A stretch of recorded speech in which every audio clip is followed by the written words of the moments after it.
नमस्कार मंडळी. तर आज आपण बघणार आहोत मस्त हिरव्या वाटणातलं खारं वांगं. तर त्यासाठी इथे घेतलेलं आहे हिरव्या मिरच्या, थोडीशी कोथिंबीर, सुकं खोबरं, आलं, लसूण, जिरं आणि शेंगदाण्याचं कूट. आता हे सगळं वाटण करून घ्यायचं.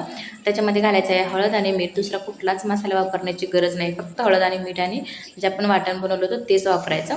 आता सगळा मसाला वांग्यामध्ये भरून घ्यायचा आहे. तेल तापल्यानंतर त्याच्यामध्ये हिंग आणि जिरं घालायचं आणि जे वांगी जी आपण भरून घेतली होती ती वांगी ह्याच्यामध्ये चांगली परतून घ्यायची आहेत. वांगी चांगली परतल्यानंतर जो उरलेला मसाला आहे तो सुद्धा त्याच्यामध्ये घालून चांगला परतून घ्यायचा आणि पाणी घालून घ्यायचं आहे.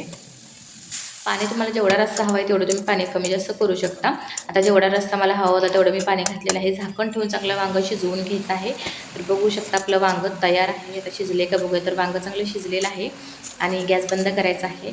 तर हे खारं वांगं एकदा नक्की बनवून बघा आणि तुम्हाला जर व्हिडिओ आवडला असेल तर लाईक आणि चॅनल जर तुम्ही अजून सबस्क्राईब नसेल केलं तर प्लीज सबस्क्राईब करा.